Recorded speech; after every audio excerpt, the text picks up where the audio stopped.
Hey there, my name is Annalise. Welcome to my vlog.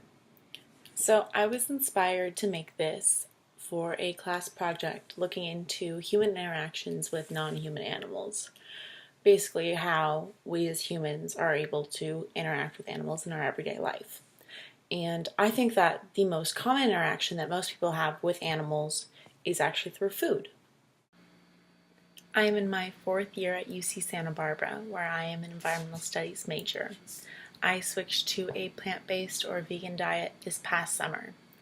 I've been wanting to do it since probably my sophomore year of college when I really started to learn about the environmental impact that meat production has on the environment. But I was scared to switch my diet because I didn't want to feel like I couldn't find things to eat. I already have a gluten allergy, and I don't want anything to inhibit me from eating well, and traveling. And so that was really what kept me back for almost 2 years. But then over the summer, I decided to try it for just a month. And within the first week, I was super surprised by how easy it was and how much better I felt already. So I decided to stick with it, and now I'm on month 6. I've always been a huge animal person.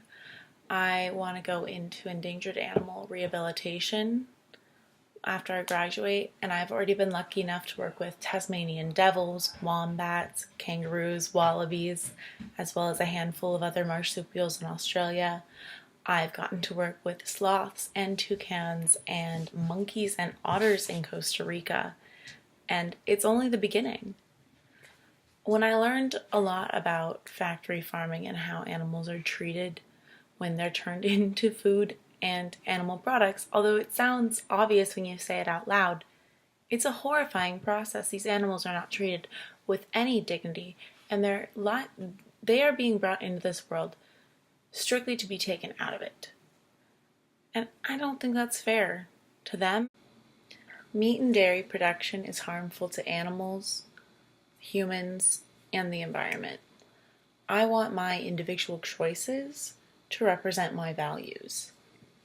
And I don't want anyone or anything to have to suffer in order for me to eat. If I can avoid it, which I very clearly can, I'm super lucky with all of the options that I have for food around me.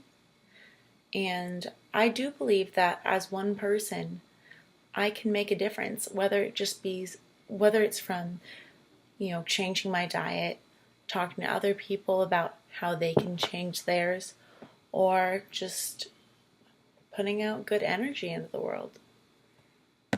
I've had a lot of really great role models that have really supported me as I've made this switch and have made it very easy for me, as well as there's a large social change going on right now where veganism isn't as looked down upon. People are recognizing the benefits that it has, and it's being encouraged. Most places, most restaurants, you can find a vegan option. People understand what being vegan is. They understand what it means, what you can and can't eat, and that's progress. In my hometown, I'm from a small beach town in northern San Diego. It's called Encinitas.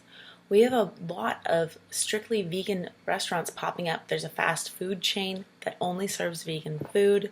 There's a lot of restaurants that, are mostly vegan, if not only vegan.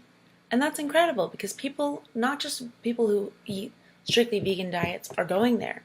People are realizing that this is good food as well, and you don't have to be a vegan or label yourself in any way to eat in a way that makes you feel good and that has benefits to the environment, to animals, to non-human animals, to humans. So stay tuned with me during the month of November as I continue to vlog about being a vegan in college, social stigmas, meat and dairy industries, ethical dilemmas regarding eating meat, as well as some super cool interviews with some of my role models.